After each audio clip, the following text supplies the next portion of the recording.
En 1979, Fayrouz chante pour la première fois à l'Olympia de Paris. Après avoir vendu plus de 10 millions de disques, voici bientôt 4 ans qu'elle vit dans une profonde détresse, la guerre qui déchire le Liban, refusant de prendre parti mais aussi de s'exiler de son pays natal. Dans la salle comble, rompant le silence et le deuil, son récital, orchestré par son mari Aassi Rabbani, est accueilli par les expatriés libanais comme le plus fervent des messages de paix. بحبك يا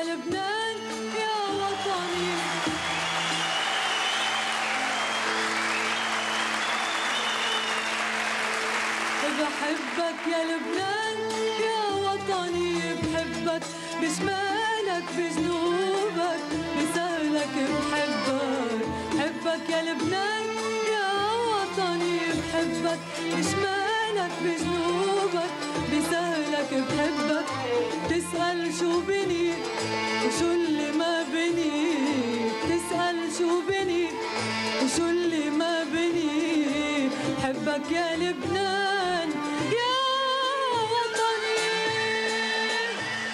À Beyrouth, aujourd'hui, la paix se présente sous les voiles recouvrant les échafaudages et masquant les complexités politiques du Moyen-Orient. La guerre s'éclose sur elle-même comme une énigme dont plus personne n'aurait la clé. Plus qu'on ne le dit, et moins que la nostalgie ne le voudrait, la ville renaît entre les monuments d'un âge de la douceur de vivre perdu et les chantiers titanesques ouvrant l'avenir à celui des grandes affaires retrouvées. L'exceptionnel dynamisme de la société libanaise n'a pas été brisé par la guerre. Il vibre à nouveau par les artères bourdonnantes d'Amra, où s'établissent chaque jour de nouvelles entreprises. Et dans le vieux quartier sur la mer d'Achrafieh, où l'on parle un si beau français à l'accent chantant dans de vieilles maisons ottomanes, l'harmonie revenue entre les communautés différentes anime doucement les rumeurs du soir.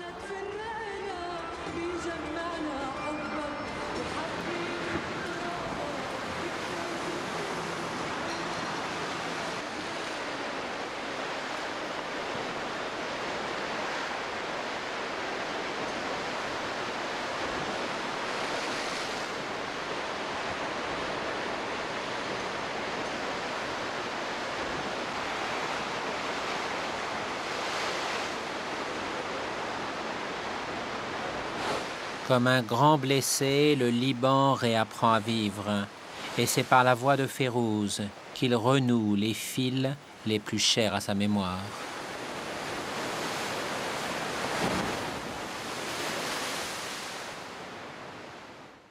الماضي ما بفل مطرح من وقت لوقت في شيء بيتذكروا الواحد بدق فيه للماضي. ايام بتكون اشياء حزينه وايام بتكون اشياء حلوه كثير.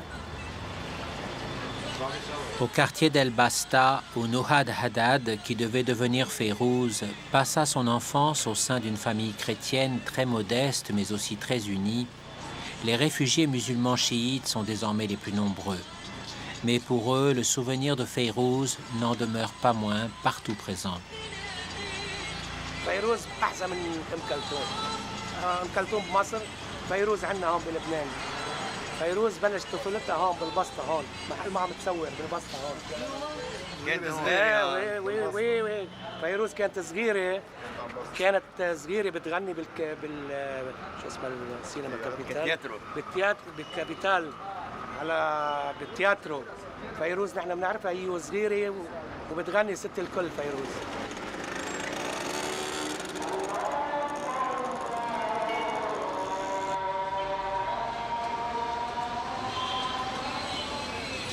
Malgré la forte empreinte du Hezbollah sur le quartier, avec les photos de jeunes martyrs collées sur les murs et les innombrables portraits de l'imam du petit peuple Moussa el-Sadr, on entend constamment la voix de Fayrouz à El Basta, par les fenêtres, dans les boutiques, depuis les transistors. Et l'on mesure ainsi à quel point le Liban s'impose à la fois par la richesse de toutes ses différences et par l'unité de la culture dont Fayrouz est l'interprète. كانت عائلتي فقيرة ومتواضعة بس كنا صحيح كنت كتير سعيدة ما كان في هم وما عندي شيء من اللي عندهم اياه الأولاد بس كنت سعيدة ما بعرف من شو يعني طفولتي وعمري أنا وصبية ما كان يعرف الزعل أبداً. C'est au début des années 30 que Wadi et Lisa Haddad quittent la montagne des Cèdres pour tenter leur chance à Beyrouth. Arabes et cosmopolites, au carrefour des États surgis des ruines de l'Empire ottoman et au contact de la France mandataire, la capitale libanaise invente un modèle de ville méditerranéenne moderne et libérale.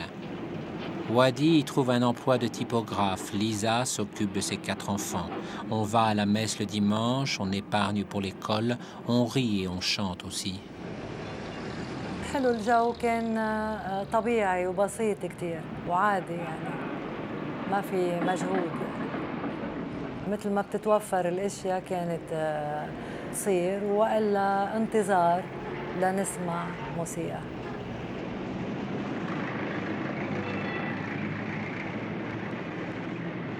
كنت أحب الموسيقى كتير وإلحقها تسمع عليها لأنه ما كان عندي راديو كنت أتسمع راديو الجيران كل الموسيقى اللي بتمرق اسمعها وأحفظ أكترها كنت أسمع كل شيء موسيقي لأنه مش بإيدي السمع ما كان عندي وسيلة لحط اللي شو بدي وما أعرف شو بدي لأنه ما عندي متابعة إلا اللي بيوصل لي اسمع ورافقه بالغنى أو إذا موسيقى اسمعها بس.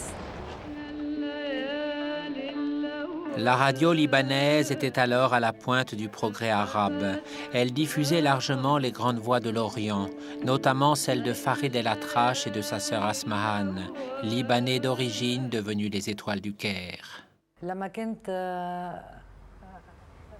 اسمع الموسيقى اللي هي من عند الجيران كانوا بالطابق العالي وأنا بالمطبخ والباب المطبخ بيعطي على شباك جار بيشتغل بالليل وبينام بالنهار وأنا بالمطبخ عم بشتغل بالنهار بس تطلع الموسيقى بلش أنا رفقة يوعى هو ويفتح الشباك ويبلش يعيط ويسب انه ليش ما بيجوا يفتحوا الاذاعه هون انه شو هيدا كانت يوميه هالقصه لغايه ما فليت من البيت ارتاح مني كليا.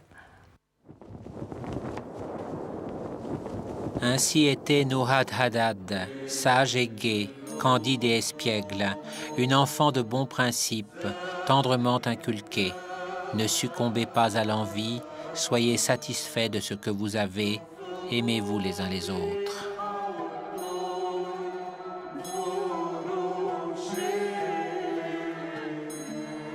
De nos jours, les jeunes écolières de son quartier natal ne sont guère différentes. Elles taquinent les étrangers qui les intimident entre pudeur et effronterie, mais préfèrent garder pour elles, leurs amis et leurs familles, celles des chansons de Fayrouz qu'elles connaissent par cœur depuis l'enfance. Comptines et chorales, Fayrouz nourrit d'abord ceux qui se gardent de l'innocence des premiers âges.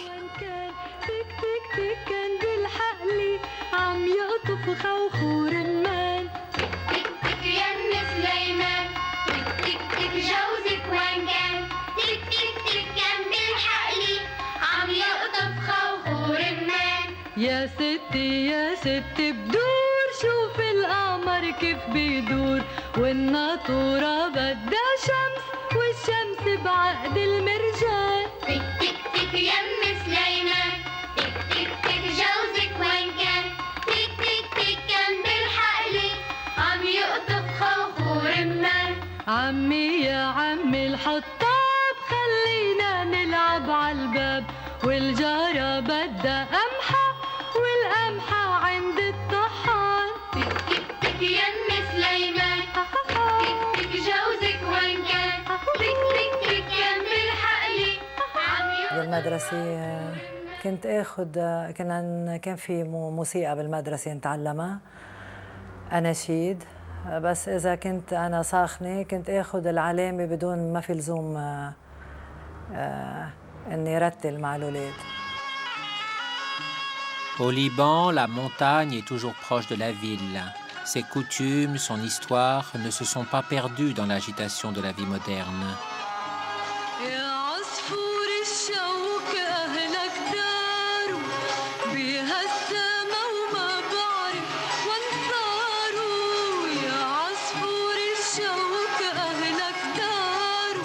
Ainsi, Fayrouz n'oublie jamais l'adolescente Nouhad Haddad, qui passait ses vacances dans un petit village d'altitude perdu en surplomb de la mer.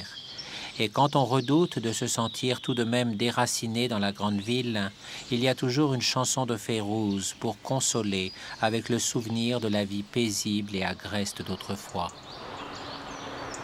هذه كانت حياتي عبارة عن نوع من الحياة، ما كان في شيء تاني، هالحياة الحلوة البسيطة الهادية. مثل ما شفت يعني كانت ساكتة وبقيت ساكتة الضيعة تبعيتنا،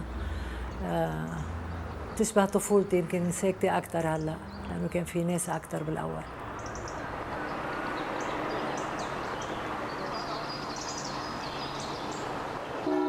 ما كنت ألعب مثل الأولاد لأنه كنت أعيش مع ستي ومضي النهار لنجيب مي ولنحضر الأكل ولننظف البيت ولنشتري الأغراض. يمرق النهار ولأنه ما في كهرباء ما في شيء كنا ننام بكير. حياتي كتير محدودة بس بحبها كتير كتير لأنه كان كل شيء يعني بدي اروح على العين لاجيب مي، يعني العين بعيده عن البيت. كنت غني لوحدي الاشياء اللي حفظتها لانه عند ستي ما في راديو.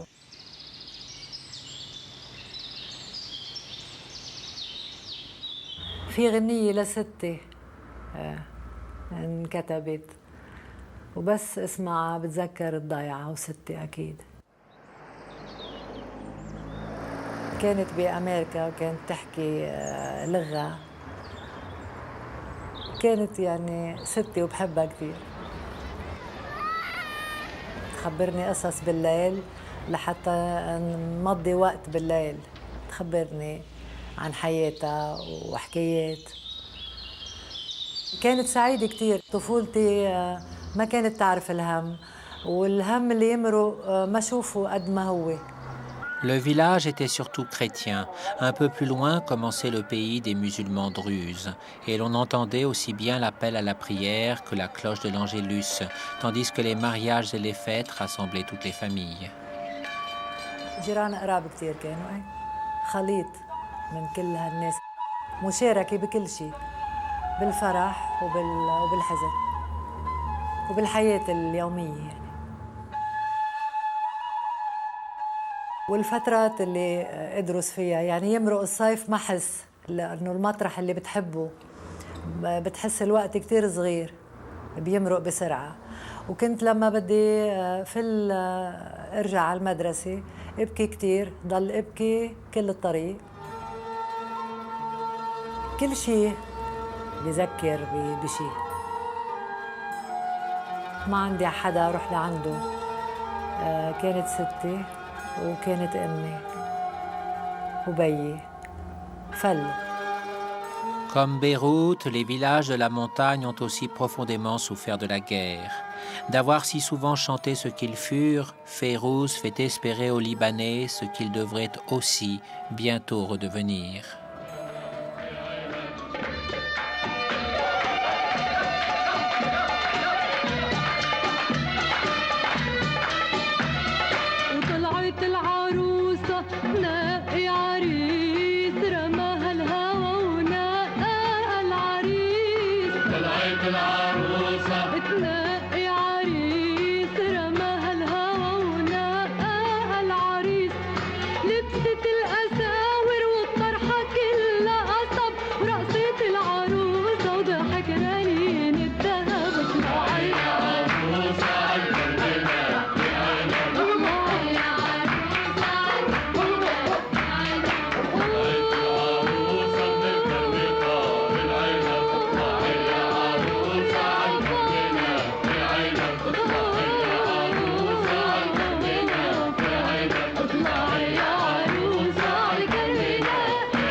À la fin des années 40, le Liban, qui vient d'accéder à l'indépendance, connaît un essor prodigieux et Beyrouth supplante les autres grandes métropoles arabes par le rayonnement de sa culture. Alors qu'elle chante à l'école l'hymne national, un professeur du conservatoire remarque Nouhad. Il l'incite à y suivre des cours qui lui permettront de chanter à la chorale de la radio. Non sans mal, le père de Nouhad accepte à condition qu'elle soit chaperonnée par son frère. Elle choisit le pseudonyme de Fayrouz, turquoise, toujours par souci de discrétion. Trop tard, le gentil vaudeville pour jeune fille sage s'emballe devant les demandes des auditeurs. بالمدرسة لما سمعوني اقترحوا اني اروح على الكونسرفاتوار ورحت على الكونسرفاتوار وبعدين صرنا نقدم مع التلاميذ تبع الكونسرفاتوار اناشيد بالاذاعه ووقتها من الاذاعه توظفت فتره كثير قصيره بالكورال تبع الاذاعه يمكن شي شهرين وبعدين سالوني شو بعرف غني غنيت هالغنيتين موال أسمهان وفريد الأطرش يا زهرة في خيالي. رغبتي وسيستم حياتي أنا كان من البداية مختلف كلياً عن الجو الفني اللي بيعرفوه كل الناس. كان كتير محافظ ومن البيت للإذاعة هيدا كان نشاطي يعني ما كان في مشاوير تاني. كان كله ديركت ما كان في تسجيل.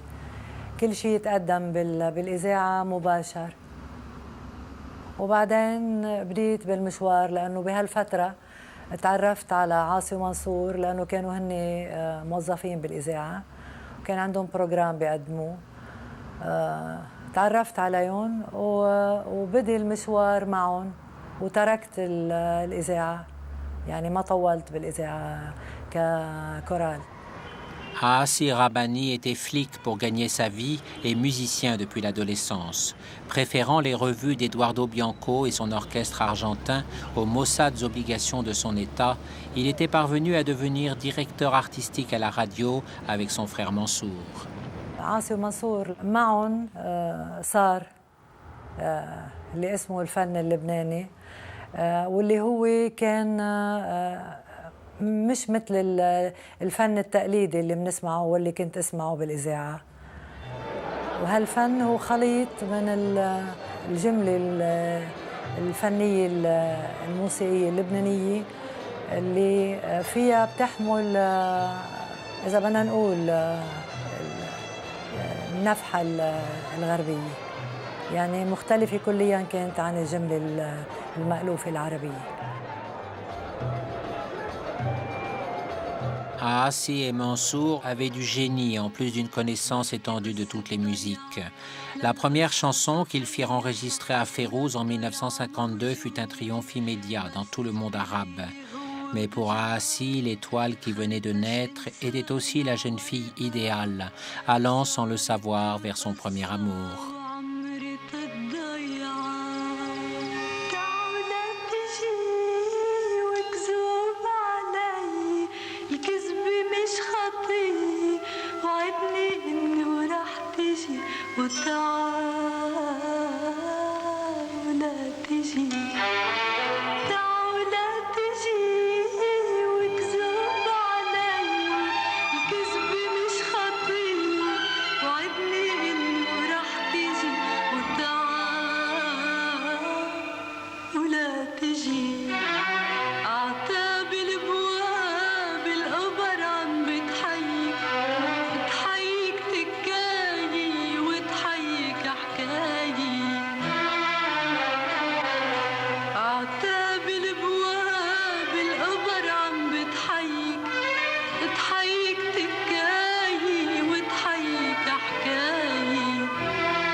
Férouz avait cru longtemps qu'elle ne voudrait pas se marier et qu'elle n'avait pas d'avenir comme chanteuse. Et voilà, avec Mansour en prime comme garçon d'honneur, Aassi l'avait persuadée de l'épouser en ce jour de juillet 1954 où des milliers d'admirateurs l'attendaient à la sortie de l'église. Au fait, les frères Rabbani lui offraient ce qui lui était le plus cher, une autre famille prolongeant la sienne. كان سريع العطاء وأنا سريعة التلقي، يعني كنا حياة عايشينا يعني ما عنا كتير علاقات مع الناس، كان شغلنا هو حياتنا ليل نهار. يعني كنت عايشة حياتي بفني أكتر، لما نظهر على الحياة تحس إنه غلط، يعني كأنه يعني كنا نحن يمكن هالعلاقة هالقرب العائلي يمكن كان لازم يصير ليسمح لهالفن إنه ينعاش، إذا بدنا نقول 24 ساعة على 24. يعني كان عاصي صعب كتير بالفن وقاسي ومهم كتير هالشي، لأني أنا بنت هالمرحلة القاسية. كل خطوة مشيت عليها جديدة بالنسبة للغنية كنت خاف أنا أعملها، لأني ما كان حس إني ما رح أنجح فيها. كان إصرار عاصي، هو كان شايف فيي وأنا ما أعرف كل الأدوار اللي عطاني إياها. أنا ما اخترت شيء باللي عملته، كان من اختياره وإصراره علي، وأنا خاف كتير وما جرب ما أقبل. لما يقرر شيء كان يمشي فيه، ما يهمه مواقفي. يعني كنا عم نخلق الموجة الفنية الجديدة اللي ما كانت موجودة، ضد الفن اللي كان موجود. ما كنا محبوبين يعني أبداً، بس هيدي ما طولت، ونحن كنا مصرين كتير على إنه نتابع الطريق. ما كتير اهتمينا باللي كان عم ينقال عنا رغم إنه كان قاسي كتير، ومشينا ومرقت المرحلة وكملنا الطريق. Mais qui pilotait le trio? Férouz se retranche derrière le souvenir d'Aassi et Mansour vous dirait que c'était Férouz. Ils étaient inséparables, portés par une inspiration illimitée et le bonheur d'être réunis pour la faire naître et la partager. ما كنا حاسين يعني يمرق يطلع الضوء وما نعرف إنه طلع الضوء، يعني إلا لما نفتح الشباك. يعني نفوت على استوديو ما نعرف أي ساعة نطلع، يعني الوقت الساعة ما إلها مطرح بشغلنا، ومرق سنين هيك. نفس الطبع. أيوة. وجود عاصي ومنصور حدي كان يخفف من هالشي. تعرفت عليهم ومشينا بلشنا درب الشغل سوا، وأكيد بعدين حسيت إني بمطرح بحبه كتير، وهالمطرح صار يكبر ويوسع كتير، لأنه صار يوسع من الغنية للمسرحية يعني للقصة الكبيرة. يعني صار شغلنا أوسع وأحلى، وأكيد إعجابي كتير كبير فيهم، لأنه حسيت حالي بمطرح بحبه كتير. يمكن هيدا المطرح اللي كنت عفتش عليه بدون ما أعرف. يعني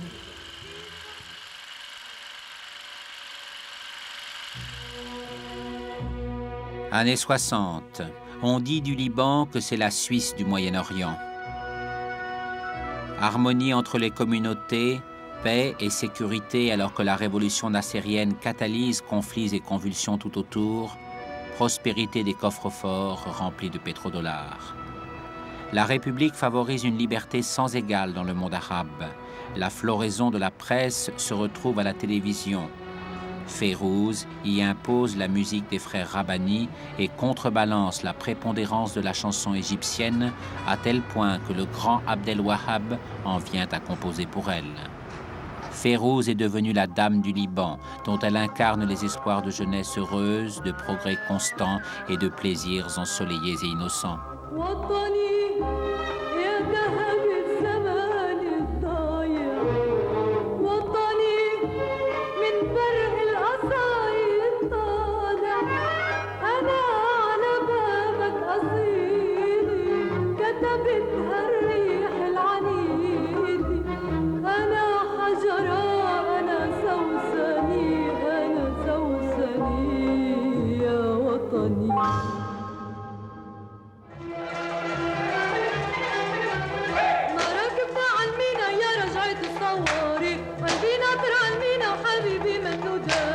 ضحكت لك شواطينا يا مراكبنا العمينا مراكبنا عمينا يا رجال الصواري عمينا في عمينا وحبيبي بالجمالي ضحكت لك شواطينا يا مراكبنا عمينا نطرني عالرمل وقال بكره انا جاي لوحت بهاك الشال وانت ما مخباي نطرني عالرمل وقال بكره انا جاي لوحت بهاك الشال وانت ما مخباي مداري حبيبي حتى الشمس القريبه عم يكتب اسامينا يا مراكبنا العمينا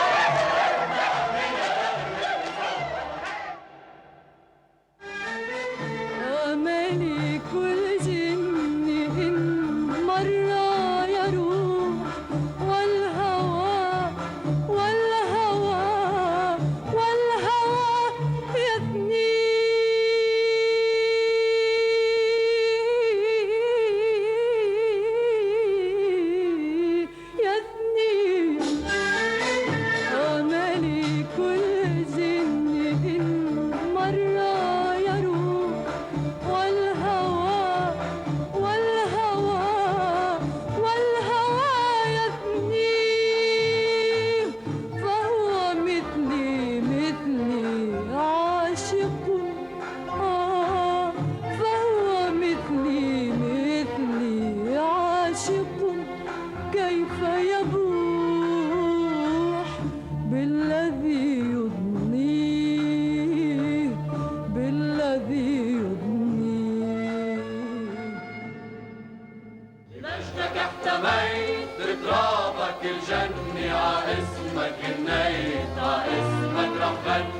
بمجدك احتميت بترابك الجني عاسمك غنيت عاسمك رح غني بمجدك احتميت بترابك الجني عاسمك غنيت عاسمك رح غني احمل بايدي كاسك المليان ارفعوا لفوق لفوق لفوق لمطرح اللي بيوقف الزمان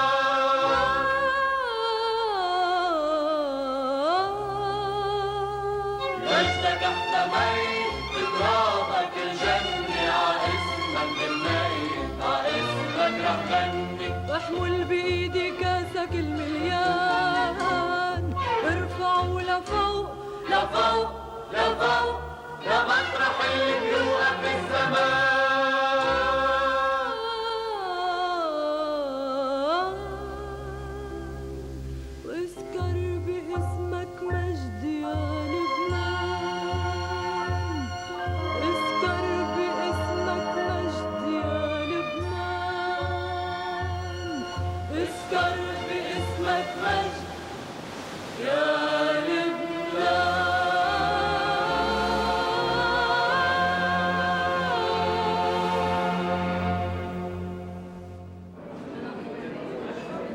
Naturellement, Fayrouz incarne aussi un nouveau modèle d'étoile de la musique arabe. كنت أنا أهرب بس بلشوا الناس يعرفوني وهذا شيء صار دغري سريع ما طول هالشيء يعني كنت أستحي كتير وأهرب يعني إذا كنت ماشي روج أركض ودايما أمشي ما حدا يشوفني أو حدا يعرفني ما حسيت فيها مثل ما لازم يمكن أحس ما بعرف شو هو الإحساس كان يهمني دايما شو عم بقول وإذا عم بيحبوه الناس هاي كانت ردات فعلي La jeune femme timide qui retrouve sa bonne copine, l'effervescente Sabah, n'est pas venue en limousine protégée par ses lunettes noires et ses gardes du corps, mais en famille. Pourtant, c'est la super blonde, pour rêve des beaux gosses des faubourgs, qui est la première à dire qu'elle s'incline devant Férouz. أكيد إجا وقت قبلت هالشي لأنه غصباً عني هاي الحقيقة بس أنا بتخبى منها يعني ما كنت استعملها أو أظهر فيها يعني حب الناس كان كل شيء حلو كل الأجواء كانت حلوة وفرحة وحلوة بمعنى الحلا يعني على كل الأصعدة مش بس الفنية. C'est aussi le temps des premiers grands voyages. Férouz est si célèbre et tant aimé à travers tout le monde arabe que rois et présidents assistent à ses concerts parmi des foules innombrables qui reprennent en chœur les refrains d'Aassi et de Mansour. Sa petite sœur aussi accompagne désormais le trio, mais rien ne vaut la joie des retours et de cette vie de famille dont Férouz a fait une forteresse contre la célébrité, comme un exemple pour toutes les femmes arabes, puisqu'elle prouve en brisant le mythe des divas inatteignables et solitaires qu'on peut être à la fois épouse, mère et artiste.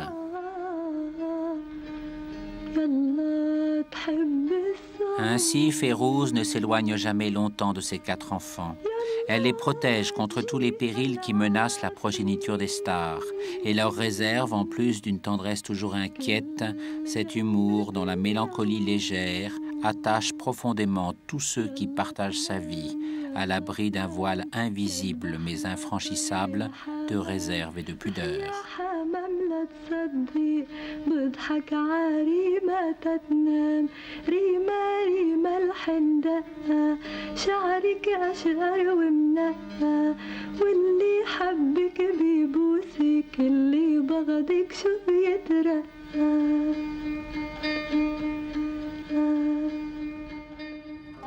Le succès du festival de Baalbek stimule particulièrement les frères Rabbani. Attiré par les spectacles de Béjar ou de Nureyev, le public occidental y découvre alors Férouz, et c'est pour elle aussi qu'il revient désormais à chaque année plus nombreux. من سنين العز اللي عشناها والجمال كان كل السنين اللي عملنا فيها بعلبك كان لبنان بأهم المرحلة الجمالية والحياتية. وبعلبك هو أساساً مكان تاريخي مهم. الغنية فوق بيتغير إحساسها ببعلبك. الوجود ببعلبك مهم كتير. بيضيف كتير على الفن يعني.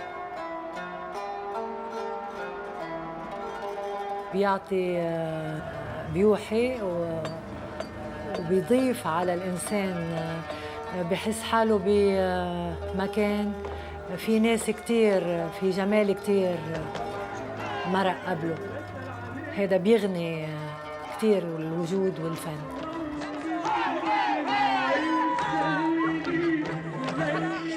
Ainsi, Baalbek devient une étape obligée sur l'agenda Hermès des Beautiful People, saisie par une intensité à la fois singulière et douce que n'attendait plus leur vie blasée de tous les plaisirs de la jet-set des croisières et du grand tourisme.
Inévitablement, le cinéma s'intéresse à Férouz, mais la dame du Liban ne veut pas quitter ses enfants pour les studios du Caire.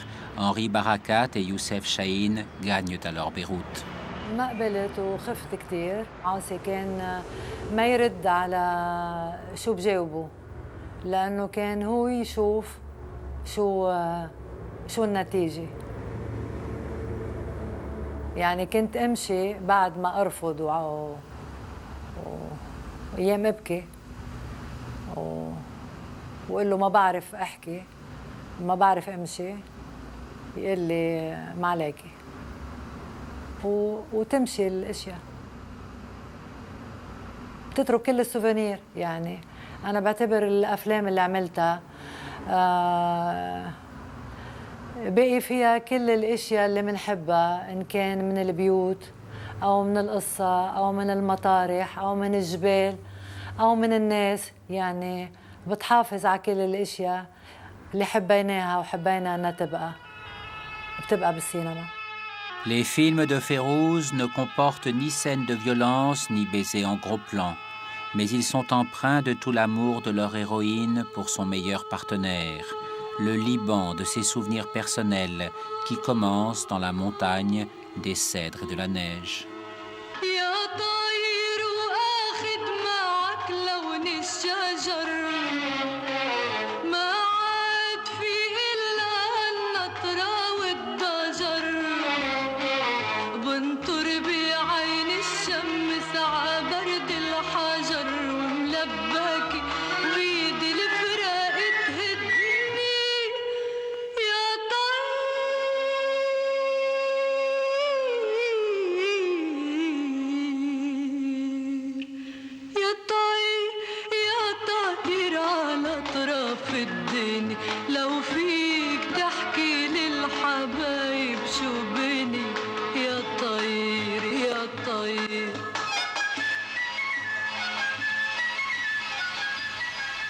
Ainsi, dans ses films, Férouz n'est pas seulement l'incarnation d'une histoire moderne du Liban. Elle en est aussi la conscience quasi géographique, et en tout cas très humaine, parcourant ses paysages et semant ses romances sentimentales à tous les vents parmi le petit peuple des boutiquiers et des artisans.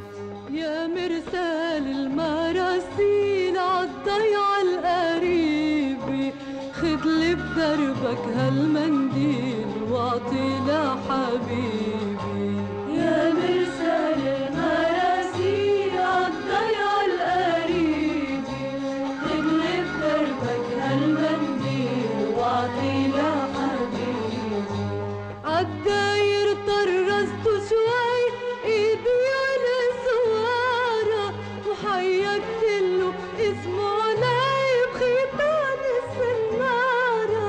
عالدايق طرزت شوي ايدي ولا سوارة وحيكت له اسمه علاي خيطان السنارة بخيطان الزرق وحمر وغناني الصبيان السمر كتبت له قصة عمره بدموعي الكتيبي خدلي بدربك هالمنديل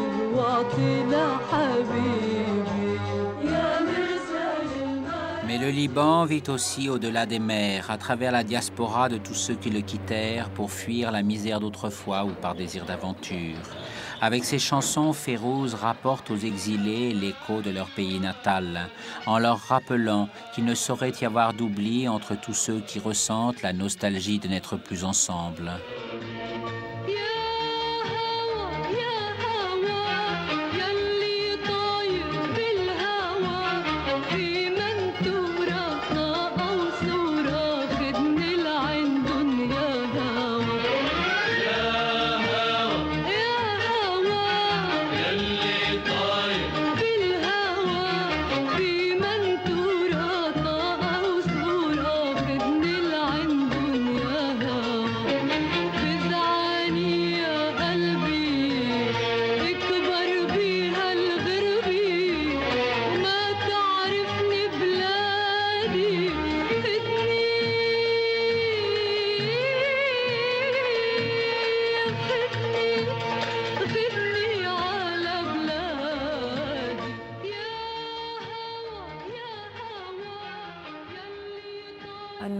الإنسان اللي ما بيعرفني من لما بيسمعني بيقدر يقدر أكتر شيء بشخصي يعني، أو الأهم شيء كل نفسي بتعبر عنها غنيتي لما بقدمها.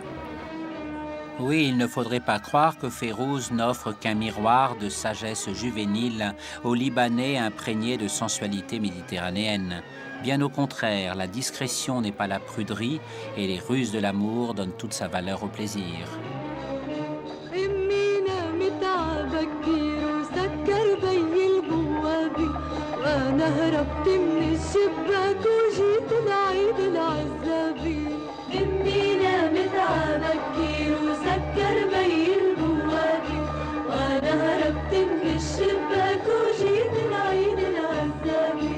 شباكي بعده مفتوح والبرداية عم بتلوح، شباكي بعده مفتوح والبرداية عم بتلوح، نعرفوا بغيابي أهلي يا دلي وين بدي روح، وين بدي روح يا دلي، نعرفوا أهلي بغيابي، أمي نامت عبكير وسكر. Ainsi, le Liban de la douceur de vivre ne peut pas croire que l'on s'entretue au-delà de ses frontières et que la violence le menace à son tour. Entre banques et casinos, il se pense dans un ailleurs de la carte, avec des princes du désert attirés par des pin-up blondes et des galas de Côte d'Azur pour noceurs à la fatigue distinguée. Il y a tant d'argent à dépenser avec les jolies jeunes femmes à qui des inconnus ont fait miroiter la chance d'une tournée sobrement qualifiée d'artistique. Le Liban s'amuse et se grise de distractions faciles, tandis que Beyrouth se hérisse de gratte-ciel à l'ombre desquels se pressent des réfugiés misérables. Mais la fête s'emballe dans une robe de paillettes et un orient de pacotille, et le vacarme ne permet plus d'entendre la vérité que chante la musique d'une Férouz devenue bien grave.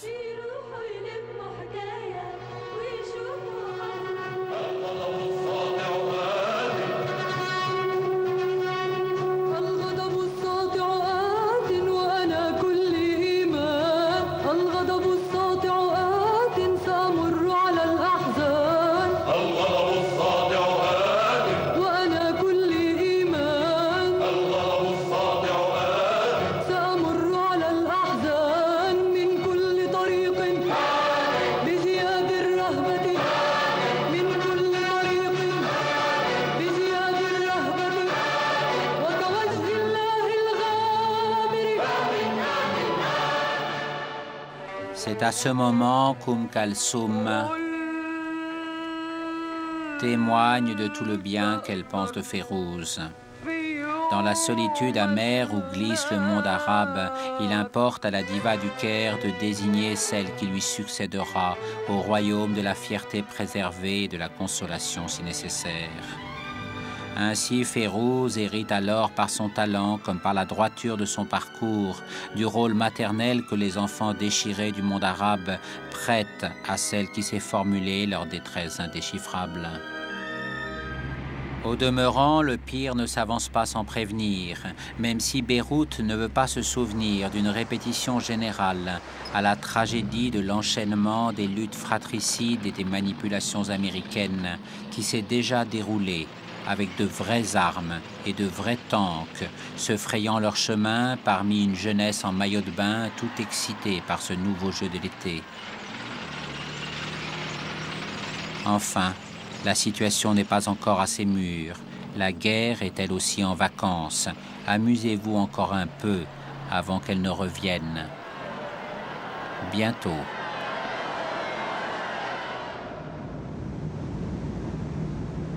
En 1971, le trio s'envole pour les États-Unis. L'Amérique est un pari d'autant plus risqué qu'il faut commencer la tournée dans de petites villes avant de gagner New York. Malgré un nez nouveau, la protection d'Aassi et de Mansour, la certitude de maîtriser son métier, Férouz est en proie à sa vieille ennemie de toujours, l'inquiétude. En plus, ça commence mal. Le directeur du premier théâtre traite ces immigrants d'un pays inconnu avec une morgue méprisante. Impresarios introuvables, loges misérables, répétitions dans une salle sinistre. Mais assis aborde toutes ces déconvenues avec la joie de refaire ses débuts et la rage souriante d'arracher une victoire. قال لي عاصي هلا إذا ما إجا حدا على المسرح أنت غني وما يهمك. قلت له كيف بتغني إذا ما في حدا؟ قال لي إيه بتغني ولا يهمك. صار يخبرني قصص خليني أحس إنه ما خاف أو ما فكر بهالموضوع. صرت بدي أبكي أنا. قال لي لا ما عليكي انت غني وعم بقول لك لو ما في حدا طلعي غني وبس. اجى الليل واجت اللحظه وطلعت على المسرح واذ الصاله مليانه ناس وغنيت.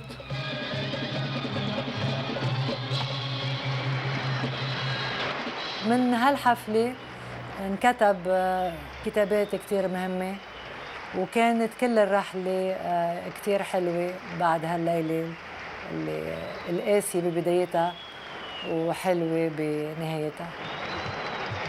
La tournée américaine s'avère donc triomphale et désormais Férouz peut parcourir le monde entier, jamais trop longtemps pour ses enfants qui lui manquent, et notamment Ziad, son fils aîné, qui l'attend à Beyrouth avec les chansons qu'à son tour il compose pour elle, et jamais assez pour le public qui la réclame de Londres à Buenos Aires et de Paris à Montréal.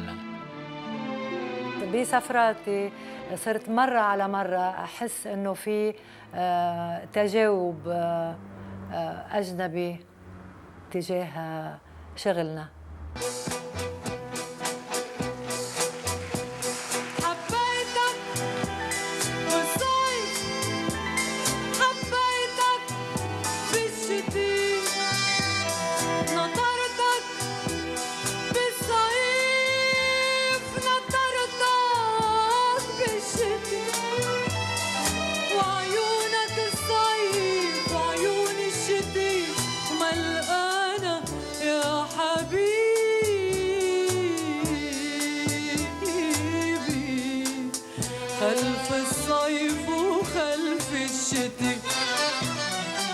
Tout a réussi. La petite fille d'un modeste foyer chrétien d'El Basta est devenue l'interprète la plus aimée de la chanson arabe. Et pourtant, l'angoisse ne la quitte pas. Elle sent assis, épuisée par des années de travail fou. Et lorsqu'elle retrouve sa retraite dans la montagne des Cèdres, elle ne reconnaît plus le pays de sa jeunesse.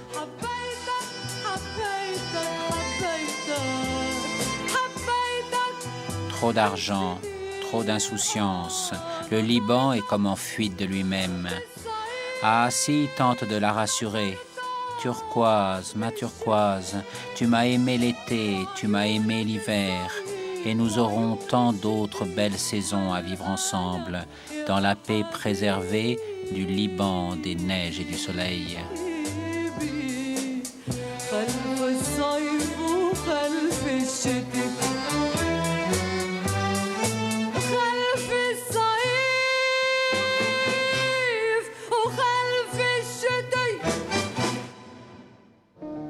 Comment ne pas croire à Assi? Même Mansour se laisse prendre au piège du perpétuel entrain de son frère.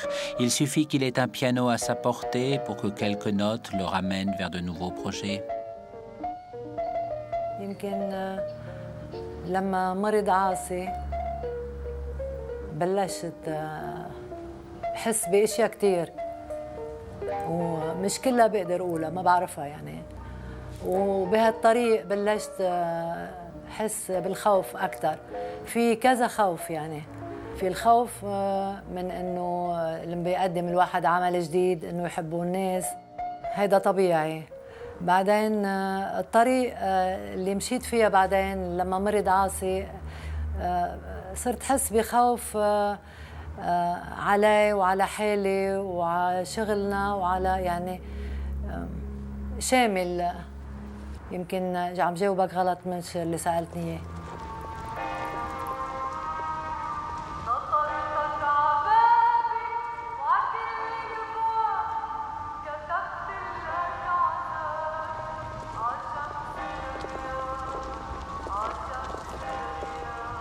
Le théâtre Piccadilly d'El Hamra a fermé ses portes. Il n'y aura plus de comédie musicale des frères Rabbani. Le Liban est en guerre. Aassi vient de mourir. Et la voix de Férouz résonne comme le glas de tout ce qui maintenait ensemble une famille, un peuple et leur histoire. غيابه تعبني وحسسني بكل الاشياء اللي كان حملها عني، يعني شيء اكيد. وانا كل ما غني مطرح اكيد بيكون هو موجود مش بس بالغنية، موجود شخصه. وافتكر يعني اني عم بعمل اشياء مثل ما هو بحبها.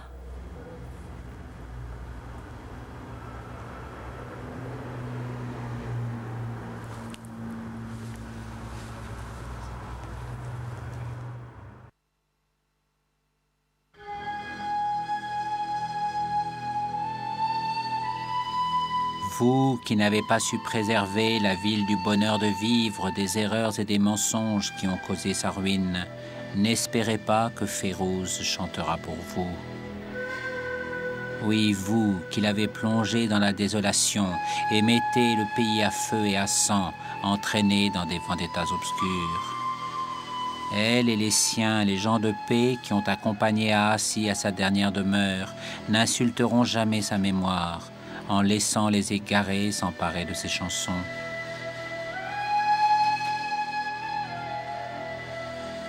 Oui, ne comptez pas sur Férouz pour oublier tout ce que vous avez détruit. Et dans le fracas de vos armes, n'attendez que la réponse de son silence.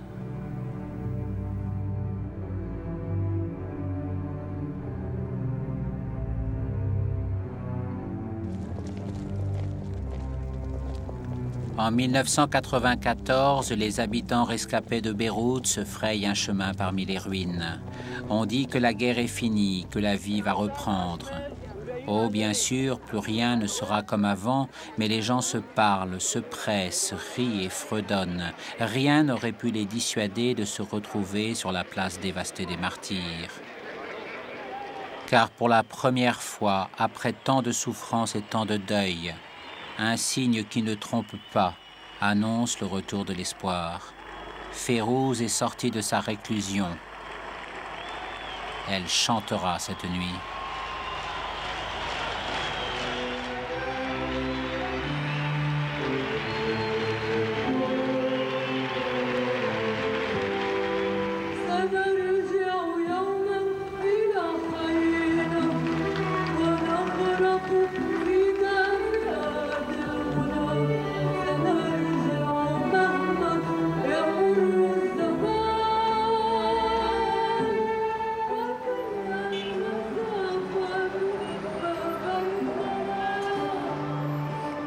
Mais quelle est cette paix où s'étalent déjà trop d'appétits et de richesses, tandis que la misère étreint des milliers de familles naufragées par l'interminable épreuve?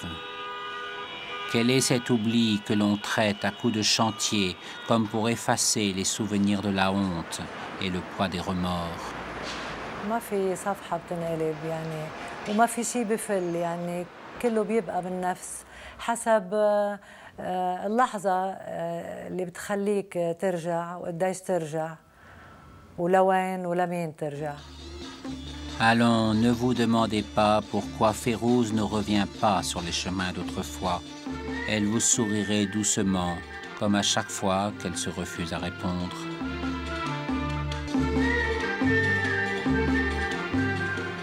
À l'hôtel Palmyra de Baalbek, cela fait bien longtemps qu'il ne vient plus grand monde. Le directeur est un vieux monsieur qui tient son établissement bien en ordre, même s'il y passe le plus souvent ses journées en solitaire. Ses idées s'embrouillent un peu, la guerre sans doute. Lorsqu'un étranger de passage se présente à l'hôtel, il lui arrive de le prendre pour Férouz et il le conduit à sa chambre comme s'il s'agissait d'elle. أهلا وسهلا أهلا وسهلا ست فيروز أهلا وسهلا ست فيروز هاي غرفتك المحببة إليك أهلا وسهلا فيكي هاي غرفتي. ولا أهلا وسهلا فيكي. تفضلي تفضلي ارتاحي. هذه غرفة فيروز، السيدة فيروز. بحب كثير أغانيها، بعرفها كثير. هي كانت المهرجانات كلها من الأساس أحسن مهرجانات كانت تقوم فيها هي فيروز. كان في عز أحسن من هاي، كان في بكفي، كان خير، وفي بشر، وفي عالم تفهم على الأغاني الحلوة اللي كانت تعملها فيروز. بتمنى بالمية 150 إنها ترجع بعلبك.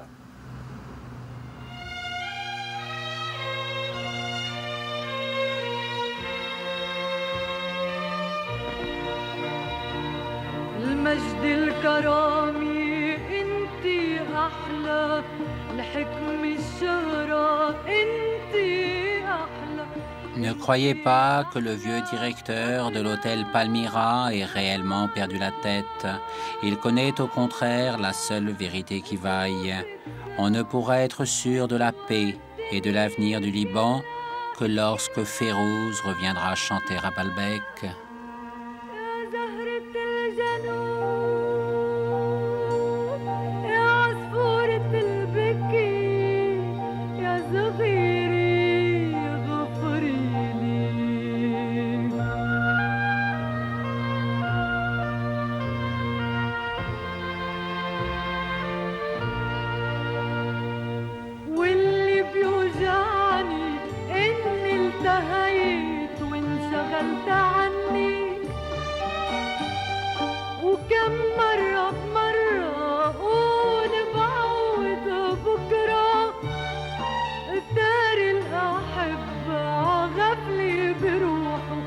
بيعطوا خبر عغفلة بروحه بروحه